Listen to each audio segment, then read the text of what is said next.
See, in 1969, the LBJ National Historical Park had been founded in Johnson City.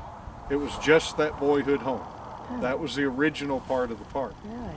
In 1972, just a month before his death, when they signed the deed of the ranch over to the Park Service, that gave us the 2 units that we're in.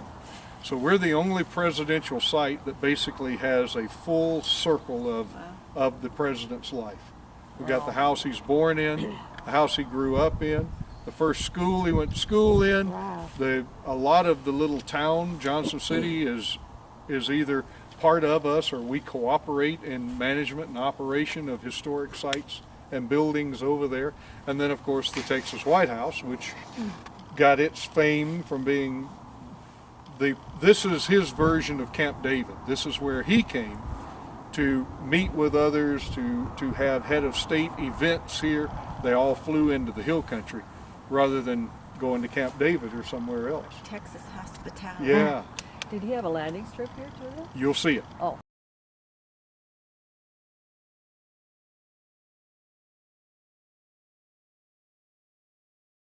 So typical of a visit here would be get off the airplane and get right in the car.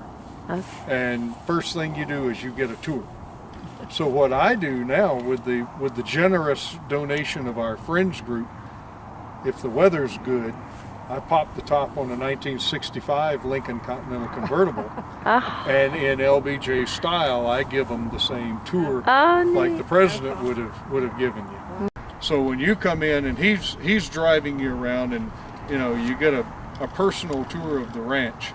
It was their pride and joy. Mrs. Johnson said it was their heart's home. No matter where they went in the world, whoever they met in the world, they always wanted to come back here.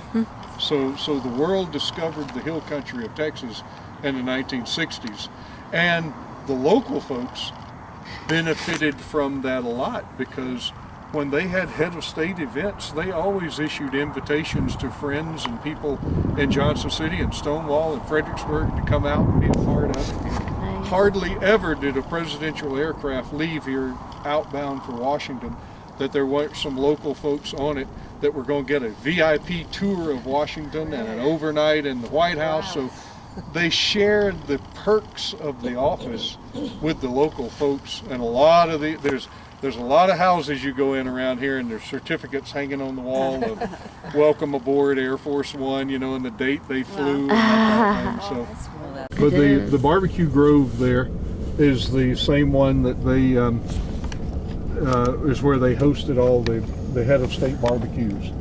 So everything in that oak grove along there, and that's where we recreate them and have them. We'll do another one in October. Come along here and you're thinking, I wonder where we're going, and you'd make that hard left turn and drop right down into the river, and you'd cross the river right there on the low water dam. Hilarious. Well, that metal building right there with the stone base was Head Start School #1 in the nation. Really? Wow. Yep. And he would come over and visit, and the kids called him Mr. Jellybean because he would always bring little bags of jelly beans to pass out to the kids. It's the big double monument in the back, way back against the wall. Some of the headstones are, most of the headstones back there are folks that lived.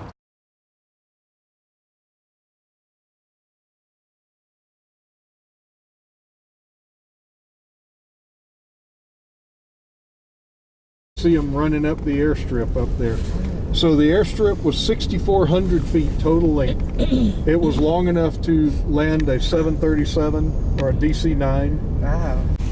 And when they were on approach, the Secret Service and the ranch hands' responsibility was to make sure there was nothing on the airstrip when they landed. Wow. But when the president was here and the Washington shuttle was operating, there was someone from the FAA and the Army Signal Corps that was in this portable tower controlling the traffic flow in and out.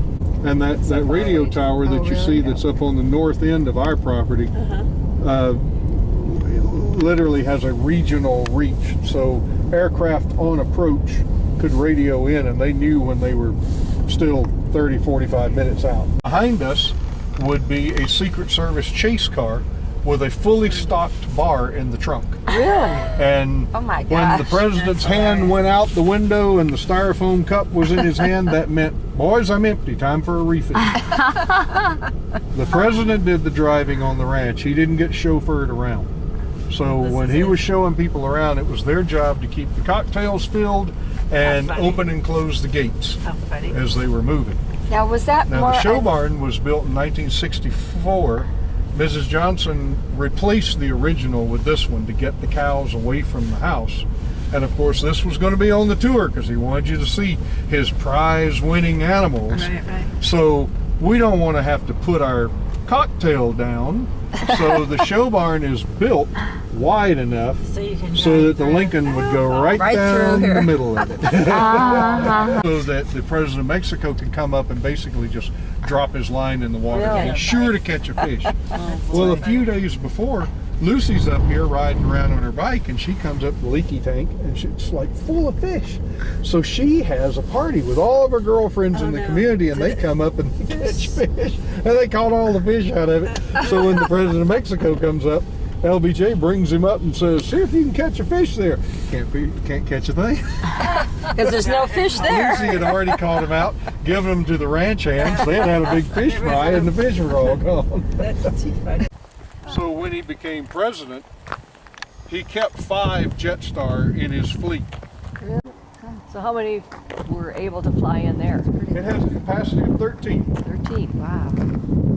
The 13th is the Secret Service agent strapped onto the toilet for landing and Really? takeoff. That's Yeah. Really? Literally. There are seat belts on the, beside the toilet. that'd probably be a good deal anyways, wouldn't we? But I've talked to one of the agents, and he said, "Russ, I could sit down, strap in, plug in, put on my headphones, and I could talk to anybody in the world." And did. and did.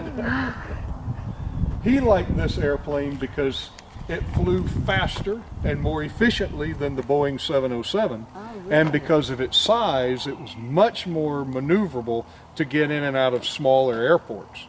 He could get on this plane and fly from Andrews Air Force Base directly to the ranch. If he flew the 707, they had to go into the air base in Austin or San Antonio and then fly over. Right. So this was his aircraft of choice, and he called it Air Force 1/2. These government airplanes could never fit in this thing. It's just not large enough. But the hangar was the scene of the presidential press conferences when he was here. It's where they would hold receptions and parties and things if they wanted to be indoor.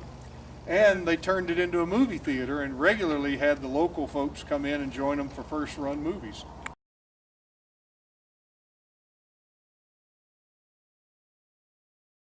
The original house was built in 1894, and that was this stone portion here, built by the Meyer family.